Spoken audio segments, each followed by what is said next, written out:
Hello, welcome to Herpetological Highlights, the podcast about reptile and amphibian science. My name's Tom Major. Co-hosting with me, as ever, is Ben Marshall. Hey. And we got a special episode this time. So we were recently at the World Congress of Herpetology in Borneo. 10th World Congress of Herpetology. WCH 10.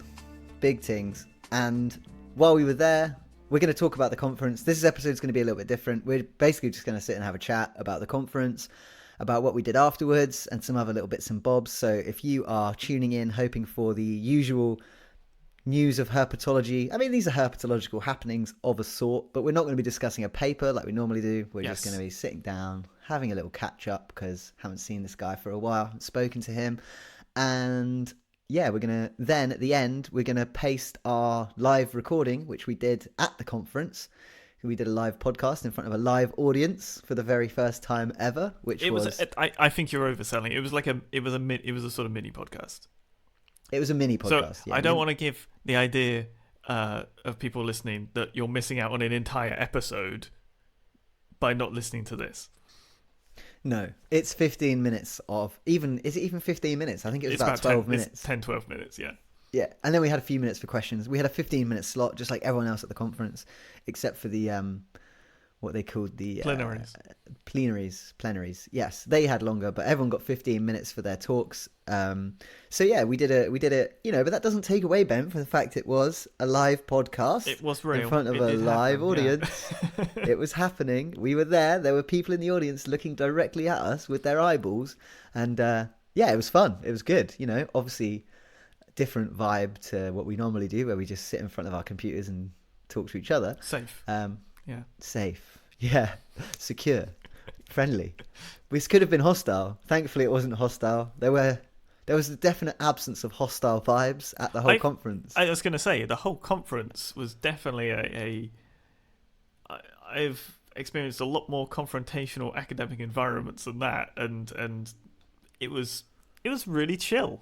Like, all in all, really chill. It was honestly really it was superb. And yeah, but just before we get heavy into the conference chat, if you want to listen to the live recording, we're going to put it at the end of this. The audio isn't what you'd expect from our normal standards, because we were recording in a room. It's a bit roomy. It's quite roomy, yeah. And also, I was doing weird stuff. Like, I was walking in the audience, and then we had microphones. Sometimes I was using the microphone. Sometimes you had a walkable shouting. Microphone. I had a stationary microphone. Yeah, you were stuck where you were, but I was free, so I was bowling about. Yeah, so, and also we did play a frog call in that recording, which was quiet in the room. I can only imagine it's completely inaudible in the recording. But we can put that in louder in post. Okay, cool. Ben volunteering there. Nice. So, yeah, let's people now know that they can listen to the live recording at the end of this. So stay tuned for that. And if you think the audio sucks, you can just cut it. We don't do anything. That is the end of the episode after that. But yeah, let's talk about the conference, Ben. So we flew to Borneo in Malaysian Borneo. We went all the way to Kuching. Yeah, and yeah, we got to see each other in real life, which is always great. And a rarity. A very rare thing, yeah. And your partner Aubrey was there, which was awesome as well. And yeah, obviously there were, what was it, 1,500 delegates? 1,400, I think. 1,400 delegates. But they weren't all in the same place at the same time at any one time. No, that would have been too risky, I feel. The room didn't have a capacity that high. Oh, that main auditorium did not. I that's what I heard. Is it does not have a 1,400 bin capacity. Right. I can't remember where I heard that. So we'll set the scene. We're in a massive conference centre in Kuching. Very impressive conference centre, I think, it has to be said. Yeah. One large, massive auditorium where you could try and fit most of the herpetologists, but not all of them. But then there were also between 12 and 16 concurrent sessions at any given moment. So lots and lots of rooms, all with herpetological goodness going on in them. Lots of opportunities to miss talks and have this horrible, punishing choice between any. You can see 1 out of 14 talks, and all 14 sound pretty damn cool. Okay, good luck. Yeah, I also had the thing where it was everyone I bumped into that I knew, because sometimes it was a bit difficult to work out what was going on the lineup, and also there was just so much going on, and I'm just not very organised, so I feel like most people who I knew or was looking forward to meeting, I bumped into them, and eventually it would come up in conversation like, "Oh, are you speaking?" And they would say yes, Yeah, and they would say, ago. "Yeah, it was yesterday, or it was Monday. We're now on Thursday." And so the amount of times I was like, "Oh, I'm so sorry, I missed your talk." Well, I think really also it was hard to sort of get a handle on exactly who was there because of the numbers. And this sort of weird thing of even if you knew someone was there, you might not bump into them for like multiple days. Yeah, this was the thing. Like, you're still coming across people who you know after like a few days of the conference. But yeah, I mean, the vibes were honestly off the chart. Like, when I first walked into the conference, I was like a bit overwhelmed. I was like, there are so many human beings here. You mean after you've been shuttled there on multiple buses? Yeah. Yeah, see, I didn't go for the shuttle. Because where my hotel was, and also I only arrived like 11 p.m. the night before, so I wasn't really with it. I didn't know what was going on. So like, I organised to get a taxi with like a bunch of Bangor people. So we just shared what's it called? A Grab, which is like the Uber version that is used in Malaysia, which works great. Like, it's really good. But yeah, so we all just got there in a taxi basically, rather than getting the shuttle bus on the first day. I did use the shuttle bus subsequently, but yeah, just arrived, loads and loads of people. But I immediately spotted Kurt Barnes, who I volunteered for in Thailand, and I was just like, Kurt, what's up? So that was really cool. But yeah, I mean, like I say, vibes off the chart. Everyone was so warm, so friendly. Yeah. Met loads of people whose papers we've read on the podcast.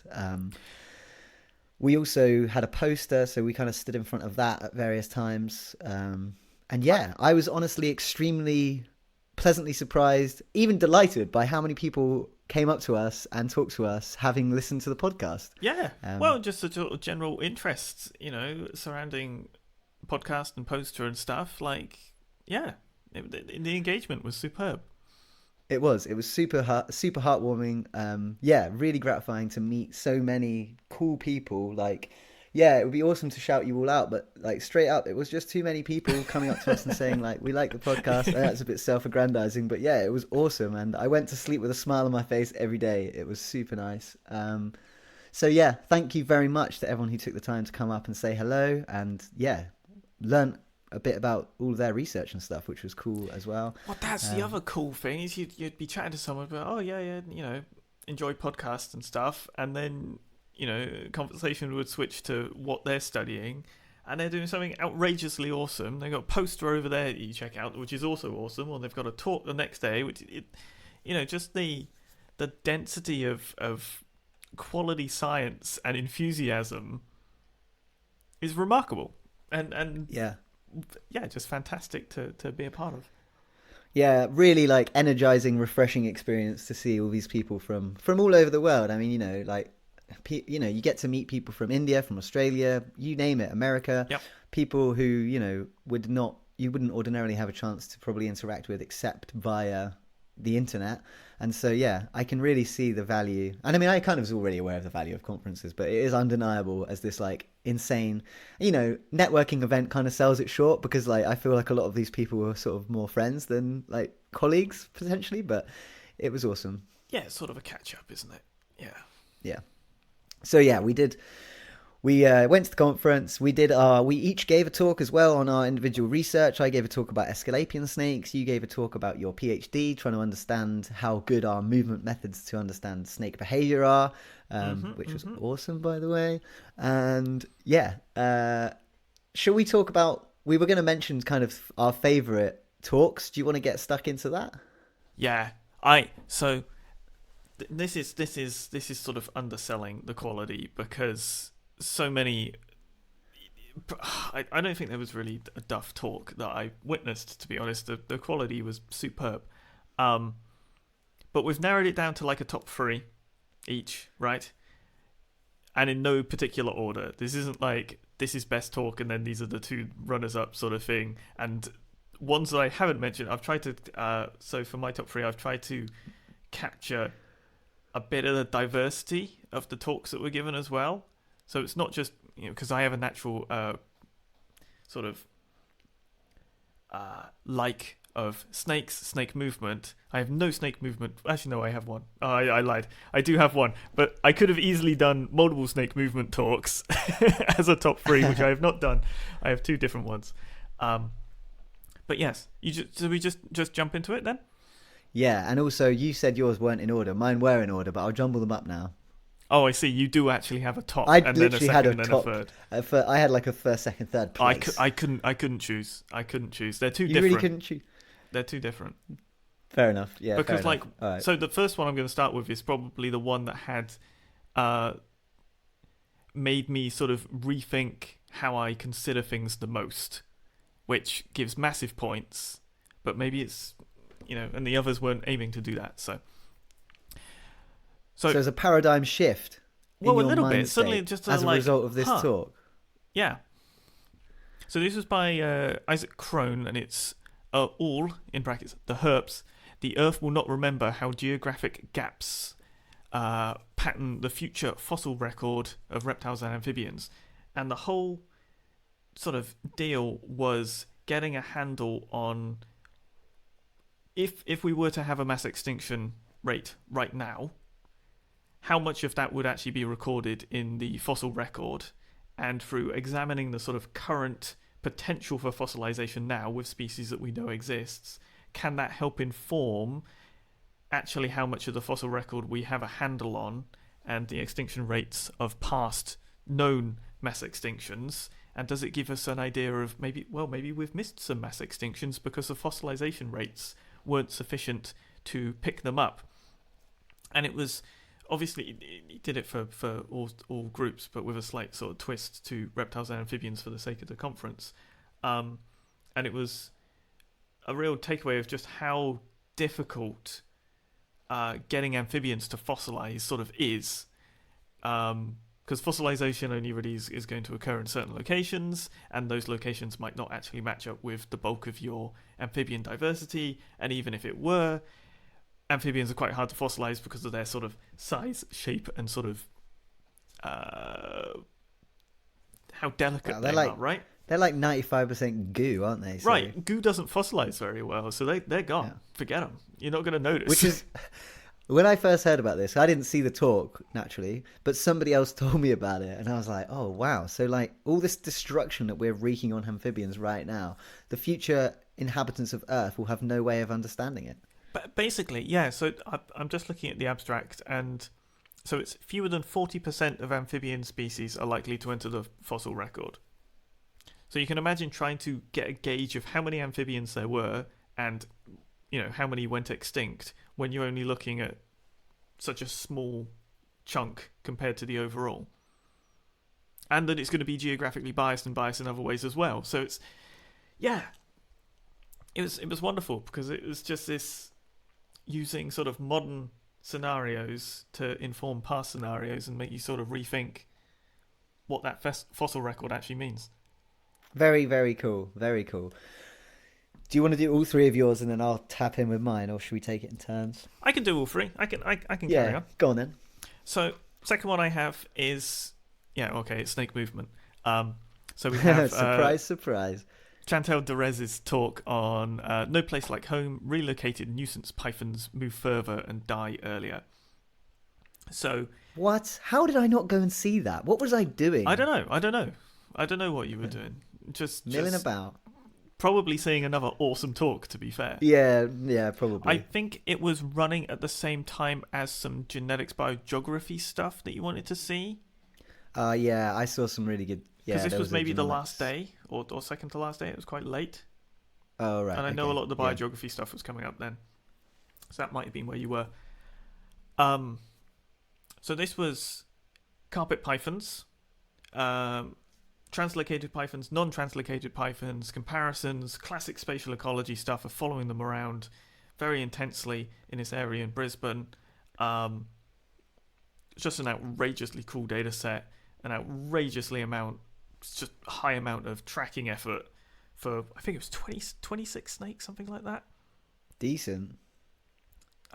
Or 20, 21. So translocated... People probably know listening by now, but translocation is where you move it outside of its home range as like a measure to protect. Like we do it with nuisance snakes, or like, if there's going to be a development or something. Yeah, and they had translocated and non-translocated, so they had this very, very nice sort of comparative data set to work with, and just having these wonderful insights into how these carpet pythons deal with that and how they deal with living in this sort of, I can't remember the sort of term that they call it, but it's a sort of a mixed-use habitat. You've got some sort of natural areas, and you've obviously got roads and things, and then human habitation sort of surrounding it. It's reasonably fragmented. And yeah, just showing up that this translocation is probably not brilliant for these urban carpet pythons. Yeah, kind of very cool, kind of amazing. Yeah, it was just really high effort, really dense, loads of information, all sorts of additional bits that they're working on, looking at sort of disease and reproduction as well with these pythons, which didn't sort of come up in this talk, but it's all sort of interconnected, same project. So I suspect that we're going to get some very awesome Python papers to cover in the near future. That's really cool. I didn't meet any of that Python squad either. I wish I had, but you just can't meet everyone. It's a shame. No. I know you got chatting to them, didn't you, afterwards? Yeah. But yeah. Well, you can't. Yeah, I just more. went over to primarily say, "Oh my god, what an incredible high-effort radio telemetry data set! I feel your pain. Amazing." It's so nice after you've seen a talk, and then you're just hanging around because you just want to meet the person who gave it, and just be like, "That was dope!" It's so good. Yeah, I had similar experiences. But yeah, so which was your third and final, in no order, favorite? Third and final is Kai-Ki Wu's talk, From Plateau to Clouds: How to Promote Herpetology Research in the Qinghai Zhejiang Plateau Through Online Science Popularization. Probably said names wrong there, and I apologize. So they were highlighting their documentary filmmaking work that has been done with quite close collaboration with folk researching lizards and herpetofauna in this area of China. First off, unbelievably beautiful footage, just great visuals and everything that blew me away. What was the species they were highlighting? I have it noted down somewhere. It's Diploderma. So this is a Chinese long lizard. Long guys. Beautiful little lizards, but they're not your big, charismatic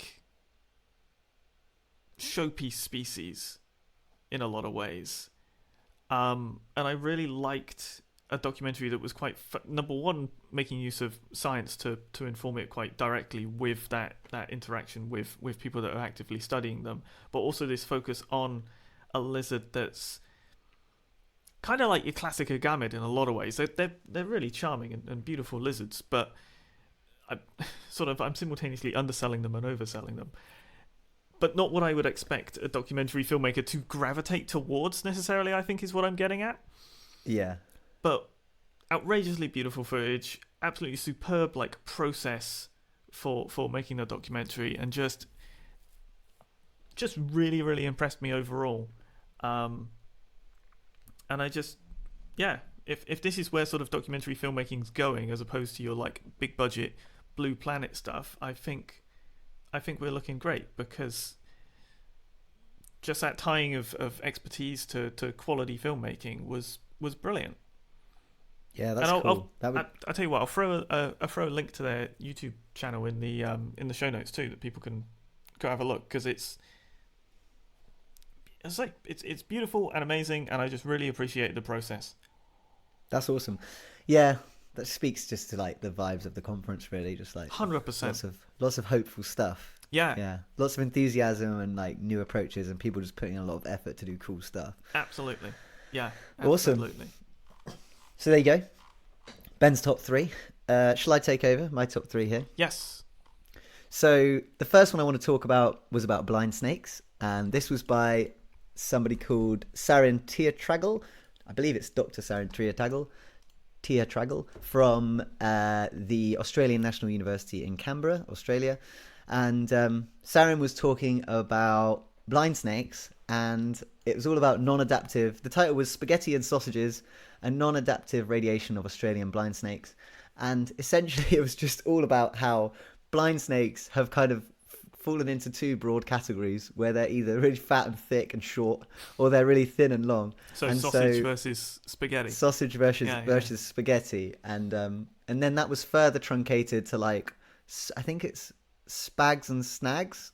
There's like a Australian slang for sausage. I think it was snag. I can't actually remember now. But anyway, it was absolutely hilarious, this talk, and I love blind snakes. I think they're amazing. I think they're really special because they live underground and they're just like they're not, they don't really have eyes, and they're really mysterious. And obviously you've got the Indotyphlops, the one with a virtually global distribution from being parthenogenetic reptile species ever. Yeah, and no one knows where they came from. Anyway, so yeah, it was just a really cool talk, and Sarin had looked at sort of like what drives the evolution of these different kind of shapes, the fat sausage boys and the little skinny spaghettis. And I think I can't exactly remember the conclusions, but a lot of it was to do with how dense the earth is, where like I think the thin ones can sort of navigate through earth better. They can like dig if it's hard, whereas the thick ones can only like navigate in thick earth, hard earth, if there's like tubes for them to go down that are existing burrows. I think that was the way around it was. I can't exactly remember, but anyway, the talk was amazing. Well, and the point is, as well, with a lot of these, when the paper pops out, we'll cover it. I feel like it's going to end up being covered on the podcast. Yeah, but it was just one of those talks where there was like a lot of laughs. I think he opened the talk with this line, which was like, he's like, some people think blind snakes are ugly, but personally, I think they fall somewhere between very handsome and extremely beautiful. I was just like, yes, blind snakes are the best. And yeah, from there it was just hilarious. So yeah, great talk. Big kudos to Sarin. The second one I wanted to mention, Ben, you're not going to like this, but it's yours. It was absolutely awesome. Look at him. He doesn't like this. But it genuinely was like superb, man. It's very interesting for me. It's not very interesting for you, but like I just have to say, like, it was awesome. Like, it was so good. You'd done all the visuals yourself. You'd drawn all these like cartoon sandbox landscapes with snakes in to explain your results about where snakes go and the movement behaviors of snakes and how we know what we know about them. And when I came in, there was nowhere to sit, so I had to sit right at the front. I was basically sat at your feet, which I also thought was hilarious. It's like children's story time. Yeah, it was like children's story time. I was sitting to there be fair, you weren't alone floor. At least. No, there was quite a few people on the floor. It was definitely standing room only, and then sitting on the floor room only. But yeah, it also just tickled me to no end that I was just sat at your feet with my legs crossed, looking up at you adoringly for like the whole talk, which I just thought was very funny. And yeah, it was just brilliant, man. Like, honestly, it was great. You had a whole audience, like hooked in. Everyone was loving it. Like, you made a joke halfway through. I don't even think it was deliberate, but everyone was like, definitely wasn't deliberate. Absolute roar of laughter. It was wicked. So yeah, I just have to give you kudos, even Thanks, though man. that's going to make. Yeah, it was sick. I loved it. And then, and the final one I wanted to mention was by Krystal Tolley, who is massive big dog in I also Southern saw this African. Talk. I didn't see the blind snake one, but I did see this one. Yeah, it was just awesome. So Krystal Tolley works for, I think she's split between the South African National Biodiversity Institute and the University of Johannesburg in South Africa. And yeah, she gave a talk all about this study system they have on these Neisner dwarf chameleons, which are Bradipodium dameranum. This really beautiful species from South Africa, like small chameleons being dwarf chameleons. But yeah, it was all about this. But they have attitude to make up for it. Oh, massive attitude, yeah. And we covered one of the papers. It's about how urban and sort of more... There's populations in urban environments and there's populations in more natural environments. And they're kind of... The differences between them, both physically and also in terms of their behavior to some extent, and kind of what might be driving the evolution of these different forms, where like essentially the ones in the urban environments are getting like less ornamentation, they're getting stronger bite forces, they're covered in scars, and this is because the theory is that they're becoming less ornamented to hide from predators because they're more exposed, but then reduced ornamentation is leading to them not being able to communicate their fitness at fighting with each other, so that's leading to more fighting and battles. And then you've got they're evolving greater bite forces in order to better compete with their rivals. Now they have to be warmongers, and it's just such a cool system. And it seemed like every slide she presented was a different awesome paper. It pretty much was. There was a section that was just different paper, different finding, different paper, different finding, different paper, different finding, and it all ties together in this like wonderfully well weaved narrative to explain what's going on with these chameleons as they move from a natural environment to a more urban, potentially space restricted one. Yeah.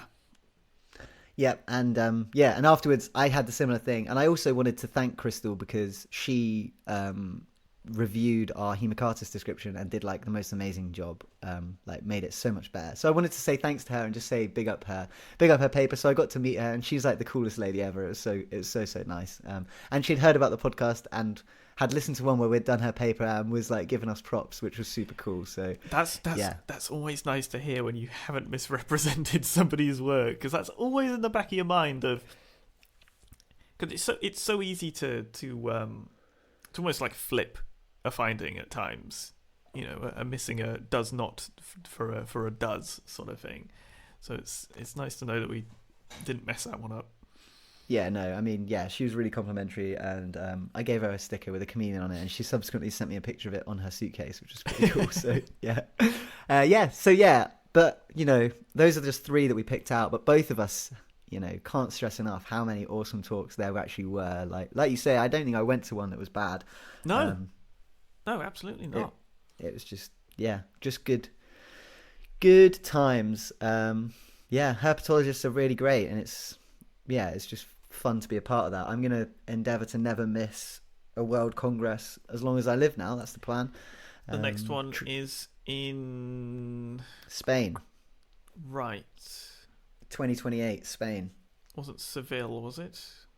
Bilbao? I can't remember the city. It was a bit confusing because it's sort of like really close to Portugal.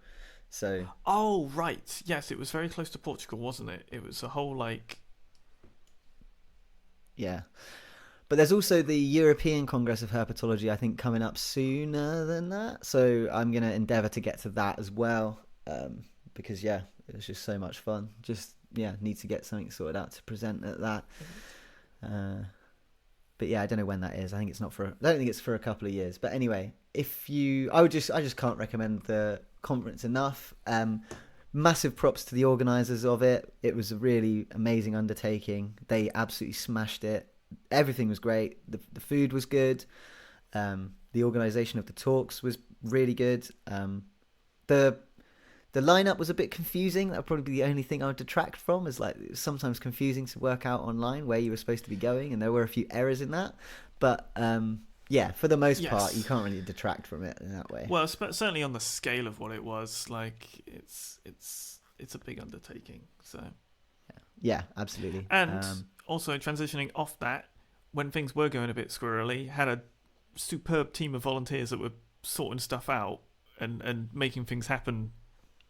Mechanically, actually logistically on the ground, because we had issues with our poster not being assigned a session and things like that, but we still had a number and things like that. And then, people were very good getting that addressed pretty damn sharpish and getting that all sorted out. So it was good to have folk on the ground that were highly competent and knew what was going on. So it just... any behind the scenes problems were pretty quickly addressed.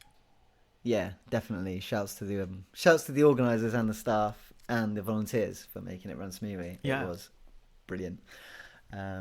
So then after the conference, we both stuck around in Borneo for a bit, but we went our separate ways, didn't we, Ben? I couldn't convince you to come looking for snakes because you had a prior engagement with some birds. So what did you get up to post conference? What were you doing? Well, we did a sort of more expected tour of places around Kuching. So we did the three sort of national parks that were easy to get to. So we did Bako, and the other two. Does one of them begin with M? Nope. Kuba was the other one, and Semonga. The place with the orangutans. Oh yes, it's not Sepalok, is it? I don't think so. No, that's the sanctuary. Yeah. Either way, ignore me. We did those 3. Back was amazing. We had a little sort of boat journey out there. Got to see the proboscis monkeys and the wild pigs and good stuff like that. Kuba was outrageous. Went looking for frogs and saw, I can't remember what it was, like 13 to 15 species of frog in a single evening. It was outrageous. Highlight there was probably Wallace's flying frog. That's just outrageously beautiful and monstrous and can fly or glide. Can't really beat that. Yeah, absolutely stunning selection of frogs. Seeing the, oh my god, my frog names have all left me. What does it look like? It's the one that looks like leaves with massive eyebrows. One with horns. Yeah. Well, you got 2. You've got the Bornean horned frog. That's the boy. Yeah. That's the boy. Bornean horned frog was absolutely outrageous and way bigger than I imagined in my mind. I don't know why I had them pictured as being smaller, because it was an absolute behemoth. And we saw a couple of them. Absolutely stunning frogs. Megaphris nasuta. Yeah. That's the boy. Yeah, we saw one of those as well. We also saw there's a similar. Well, we saw a similar species on Mount Kinabalu, which is an endemic one, which I think is the Kinabalu horned frog or something, but smaller. That one's smaller and less jazzy, honestly, but still awesome. Yeah. Yeah. So we did the classic, going to see the orangutans as well, and were treated to a suite of orangutans of various sizes, which was a sort of classic Bornean experience, I feel. And then, bit of birding in between all of that, and had a nice sort of stop off on our way back in Kuala Lumpur to experience Kuala Lumpur in all its glory. And saw a lot of monkeys causing trouble and some invasive house crows and other good highlights. So what were the best birds you saw while you were doing your birding trip? Were there any highlights from that? We saw some. I think top highlight, because it's been something that's been on both Aubrey's and my list for a little while to go find, is falconet. We saw, what type of falconet was it? Pied, maybe? Oh, I can't remember off the top of my head. Pied? I like pied things. It was pied. I'm not sure if it's called pied, but tiny falcon. Falconet. Like the size of a parakeet, but a falcon. It's like a cute little cartoon falcon. Yeah. Yeah. Absolutely gorgeous. They're silly. Yeah, sorry, black-thighed falconet is what we saw. Black-thighed? Yeah. Oh, wow, even better. It's got little rosy tum-tum. Yeah. I mean, I don't think we saw anything that was like outrageously rare and stuff, but like things like the Raffles Malkoa was a particular highlight. They're absolutely beautiful.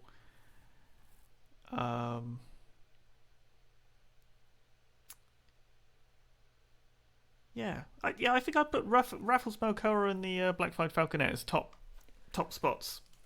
They were Raffles Malkoa. Yeah, Raffles Malkoa. Ooh, yeah. They're related to the what did we have? Greenbilled, I think we had in Thailand that you would have seen probably. Greenbilled Malkoa. Mm-hmm. Interesting. Yeah. Okay. So it's like, it looks like a normal bird, but somebody's just painted fluorescent, like bright blue around its eye and its beak. Yeah, I think they're related to cuckoos and such because they've got weird feet. Okay, cool. Oh, awesome. So yeah, a successful bit of wildlife watching then. Outrageous. I mean, with mammals, herps, birds. Yeah, we got it all. It was it was pretty superb. Nice, man. Nice. Yeah. So we did, well, I did something slightly different. I went off herping with some of the crew from Bangor University. So went off towards Kinabalu, which was great. Like, got a flight. Well, we did a night of herping in Kuching first. We didn't find much. We found one Kerberos schneideri, which is like a googly-eyed water boy. that's quite cute. I think it's called Schneider's water snake, something like that. That was Classic, fun. yeah. We went yeah. off, like, we walked along the beach like all night, basically looking for sea snakes, hoping that we'd see one. But I think the habitat just wasn't really good enough. So it was fun. Walking around looking for snakes is always a good crack, but we didn't see much. But then we got a flight across to Kota Kinabalu, which is in like northern Borneo, still Malaysia. Is it Sabah? It's within Sabah. It's in Sabah. Yeah. Yeah. So from Sarawak to Sabah, it's got loads of endemic species, and yeah, we did a few nights just like in the sort of lowland. Well, it's still highlands, but like not on Mount Kinabalu itself, which was really cool. Yeah, we saw a bunch of endemic frogs. We saw a pangolin, which was pretty nuts. Yeah, man. Like, yeah, like, so we're in this sort of like secondary forest plantation vibe type thing on this like sort of logging route, and Ben and Sarish were just like sort of walking around on the path, and then I decided I would like walk up this like bank and look over into this like date palm plantation just to like see if I could see any snakes. I was dreaming about finding a short-tailed python. That was kind of my main thing, but really I was looking for green snakes.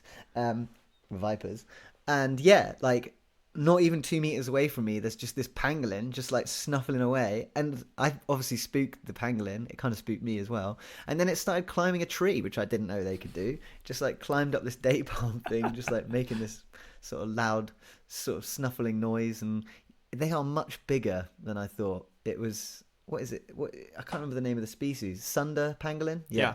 But yeah, they're like the size of a beagle. They're big. I thought it was like small armadillo, but it's not. They're huge. And so that was cool. That was a really nice thing. We didn't see any snakes that particular night, but we did see, I think we saw like 12 or 13 species of snake. We saw the Sabah pit viper. We saw the really cool one we saw was Parias malcolmi, Malcolm's pit viper, which is just absolutely bonkers, mate. Like, I've got... there's a picture.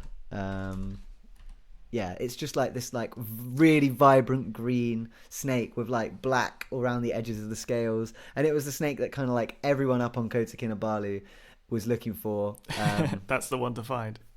Yeah, it was actually pretty funny because like we were up there, and there was like 5 or 6 carloads of herpetologists on the mountain the same night that we were there, and I spotted this snake like right up high in some ferns. We hooked it down, and then literally like within about half an hour, like 5 more carloads of herpetologists had come to get a look at this thing. It was getting papped up, and I was just like, it was like a bit bittersweet, really. But it was nice, you know. Everyone was excited to see it. But yeah, this it was awesome to find it though, and it was incredibly beautiful.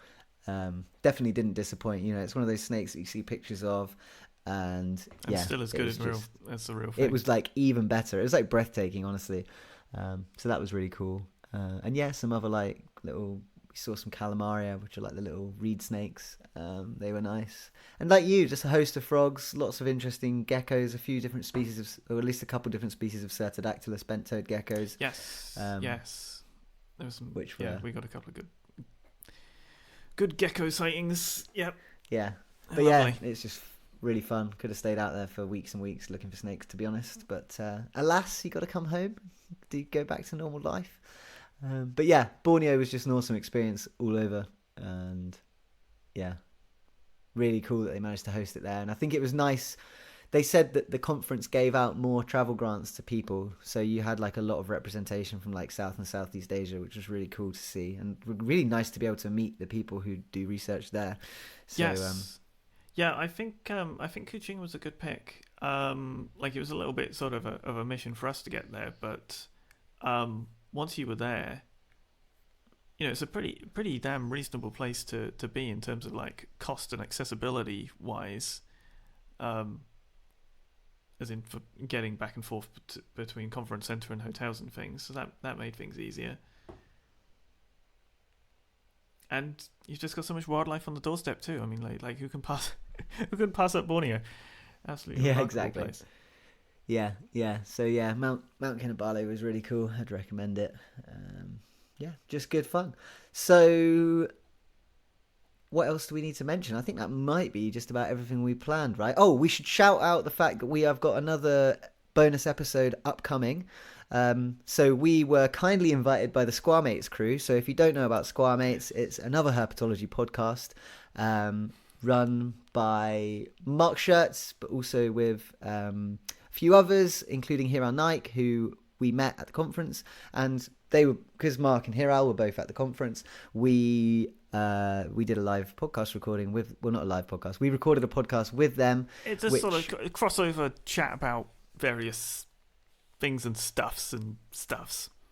Yeah, but it was really fun to meet them. Yeah. They're both legends. Yeah, just super cool people. So yeah, it was just fun to do a crossover episode, and we will release that after this, I think. Probably. Yeah, so keep an eye out for that in your feeds. It was just fun. It's kind of a chat. Like, Mark just kind of led a conversation about our podcast and like the conference, and we just sort of shot the breeze for. We planned to do 20 minutes, but we just ended up having 40, a good. I think. Yeah, it was more like 40 or even 45, and we all missed lunch, so we had to go and like buy a pizza afterwards. But yeah, no regrets. It was really fun, and so yeah, keep an eye out for that. And yeah, thanks to them for inviting us to do that, and Mark for bringing loads of good audio equipment. So the audio for that will actually be decent. Yes. Listen out for that. And then all I wanted to say before we transition into the live recording is check us out on social media, because I'm back on the social media train. Like, I'm actually taking it, I'm doing it, I'm posting on it. So yeah, follow us if you're not already. Very brave, man. Taking this I know. Dangerous, provenly, demonstratively harmful task upon himself. I'm a glutton for punishment, Ben. What can I say? And honestly, like, it's kind of cool. I mean, yeah, the thing is, I think much like Facebook was, Instagram, it is a good way to stay in touch with people you've met. So I'm kind of looking at it that way. Like, there is a network of herpetologists and herpers on there who you can communicate with instantaneously all over the world, which is cool. It's just you got to be careful not to get sucked into the reels too much. But that said, follow us on social media. You can find us on Instagram now, herp_highlights, and I'm also posting on my own personal Instagram, which is Tom_E_major. So yeah, find us on there, follow us, and if you're vaguely snaky or lizardy or froggy, I'll follow you back too. So yeah, but without further ado, I think, yeah, if we want to get in touch, you can, herphighlights@gmail.com if you want to ask us a question. Thanks as ever to our patrons, or as Mark Schertz said, apparently I call them Patreons, which is not what you're supposed to call them. Apparently they're called patrons or even members, but there you go. So thanks to them. I think you can use whichever term you feel most comfortable using. Yeah, thanks, mate. So yeah, so if you want to support the podcast, you can at patreon.com/herphighlights. Yeah, let's transition into the live podcast. Excellent.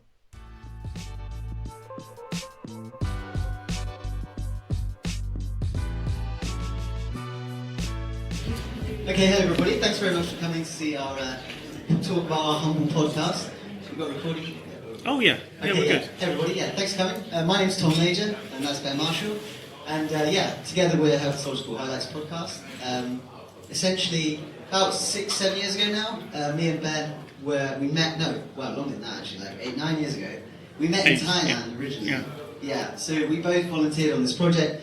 My old boss is over there, Kurt Barnes, give us a wave, yeah. So I was, back. So I was volunteering doing radio tracking of green pit vipers, and Ben here was radio tracking king cobras, and we became friends, and then we ended up both going to Bangor University together. Ben was doing a master's on toxic toads. Yeah, looking to see if they were going to poison everything in Madagascar, basically. Turns out they are, yeah. And I was studying Aesculapian snakes, so their spatial ecology and genomics. And really, the podcast was born out of the fact that I was listening to a lot of herpetoculture podcasts at the time, people who are into reptile keeping. I basically just wanted to listen to stuff about reptiles, and I kind of noticed I wanted to hear a podcast about herpetology specifically, about science, but there really wasn't one in existence at all. And so, one day I said to Ben, I was like, hey mate, do you fancy doing a podcast? and you were super keen. Yeah, there was this bit of sort of irony of wanting a podcast where we could keep up with bits of science without putting in the effort, and it ended up being us putting in the effort to keep up with science to do a podcast that we wanted to listen to. So yeah, not a little bit circular. Because your own voice is like cancer to your ears. It's horrible. So yeah, we decided to get started, and yeah, that was 6 years ago now, and we've been going ever since. And yeah, frankly, we love doing it. And it's been awesome actually to come here and meet people who are real, who listen to it, which is fantastic. And now, you know, there are a wealth of herpetology podcasts. Herrel in here somewhere has got one too. So yeah, it's really cool. Like, it's a really, really nice thing. And we thought today what we would try and do is just give you a bit of a flavour of the kind of thing that we talk about on the podcast. Ordinarily, what we do is we like take a new paper that's come out quite recently, and we try and break it down, make it approachable for everyone. Basically because, you know, a lot of people around the world don't have access to the literature, be it because of paywalls or, you know, whatever it might be. Some people just, you know, like they're not as academically minded, maybe they don't feel comfortable reading scientific papers, there's a lot of jargon. And so, yeah, the idea was to just try and make herpetological science accessible for as many people as possible, and we're always going to keep it completely free, ad-free, everything.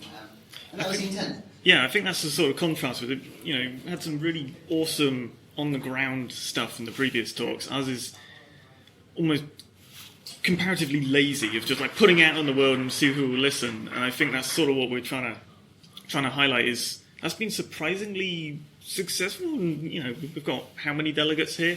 It's a bigger community than I thought it was, at least, and I don't know, I think that's really exciting that there are people that are willing to listen and are people that are interested. Yeah, but obviously we don't have time today to do a whole paper discussion, so what we thought we'd do is just show you a couple of little segments that we do on the show, and we're going to have a little bit of audience participation potentially, if anyone knows. So I've got, one of the things we do is like guess the frog call, right? So me and Ben take it in turns to find a frog call, and we play it to each other, and as it turns out, neither I nor Ben know any frog calls, so I think we've done it. We're just a glutton for punishment. It's just every week not knowing what frog call. The most recent one Ben gave me doesn't even have a common name. I was like, hey, like, I'm not going to know this. So yeah, like, I think we've each done it about 40 times, and we've got 2 right each. So we're actually currently tied. I'm pretty happy with that record. Yeah, the thing is, I'm more competitive than Ben, so I know it means more to me. He doesn't even care about keeping score. But basically, yeah, so we thought we'd play you a frog call now, and if anyone in the audience knows this frog call, stick your hand up, and you can win some stickers. So, let's see, hopefully this will play. I'll walk among you, so you can hear it. That's quite cool now.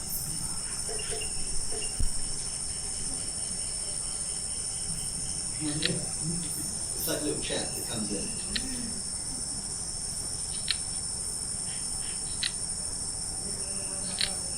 Any ideas? I'll give you a clue. It's a local species. No, not microhyla. No? Cannon, I thought you were going to get it. He was posting it yesterday. He was like, hey, I get some of the frog calls on the podcast. Yes, frog from Singapore. Okay, well. I get you. Say again? Vegemite and a carrot? That's a good guess. That is a good guess, mate. But no, it's not. It's actually Phrynoglossus levis. So, next slide, please. Thank you. Yeah, so this is the frog. It's actually known as the puddle frog, or the yellow-bellied puddle frog. This frog's a coward. Sorry. Yeah. So, this frog is actually native to here. It's native to Sarawak. It's from Southeast Asia. I assume it's called a puddle frog because it lives in puddles. Apparently, they're quite widespread. And they're very small. I think the males are 3 centimetres, the females are 5 centimetres. But yeah, it's good. It's actually quite gratifying to see that you're all as bad as this at we are. I think gratifying, reassuring, personal failure, not as bad. Yeah. So another thing that we do on the podcast, one of our other segments, is called Species of the Bi-Week. So every other week we try and find a newly described species of reptile to discuss. And we thought we'd do a local one, actually, this time. So we found this species, I think it's a silent C, Namaspis puterosantubonge. So this species you've got mapped down here at the bottom. This has actually been described from Santubong National Park, which is just up the road. This is very recent. Yes, like 20 kilometres away. I think it's near the Sarawak Cultural Village, I think. Like near my landmark for it. Yeah. And there was quite a nice story behind this discovery because, like, back in 2022, somebody took a picture of a gecko on a rock face on like a limestone karst outcropping, and it was identified as a species of Namaspis. But some herpetologists who published this paper saw the picture and they were like, I'm not quite sure that is what you think it is. Yeah, and, sort of differences in coloration, wasn't it, that tipped people off? Yeah, slightly different. I think it had the yellow on it. They were like, what's that actually? And so that prompted an investigation. They went down there, they collected some samples, and they did the classic taxonomical thing. They measured some morphological things, and it turns out this thing's got a massive head and really long forearms. Long forearms, short forearms? Oh, was it short forearms? I think there's little forearms, That's right? Important clarification. Right? It's a crawling lizard. It's hiding in amongst the rocks, living this lovely Saxicolous lifestyle. Yeah, it's one of my favourite words, Saxicolous. It's a great one. Does make them harder to find, presumably. Yeah. And so this thing is actually diurnal, it's day active. Apparently, they're quite hard to find, and they're found on a limestone cast, a sandstone cast outcropping. Ordinarily in the Masvis, they're usually found on these limestone or granite cast outcroppings. And these outcroppings, because they're kind of surrounded by areas of vegetation, less suitable habitat, they tend to have quite a lot of endemic species. And a lot of the times, if you go to one of these castings, it sort of has the Sky Island effect, like in Africa, and really sort of like hotspots of endemism. And I was, just to interrupt you, I was talking to Mark Schertz earlier, who's suggesting that maybe even mutation rates are faster in these casts because it just seems like they're weird hotbeds, and he's suspecting that something else is going on. Not that there's anything backing that up that I'm aware of, but it's suspected. So that's cool. One of the things the authors of this paper actually said is that this Singapore National Park is like really heavily researched, it's really heavily visited, lots and lots of people go there, and yet there was still this gecko sort of hiding almost in plain sight. And so the sort of hope or expectation is that there may be more species locally in Kuching or close to Kuching still to be described. So yeah, quite an exciting sort of end to the paper. yeah, And who knows, maybe some of you keen herpers will actually have a chance to see this species. or get pictures of something else weird. That's the other thing. Yeah, perhaps let's go another one. So yeah, that's it. That's it really from us. We just sort of wanted to give you a flavour of things. Herpetological highlights of the podcast. Hopefully you've enjoyed, and yeah, thanks very much to the crew from Singapore Herpetological Society.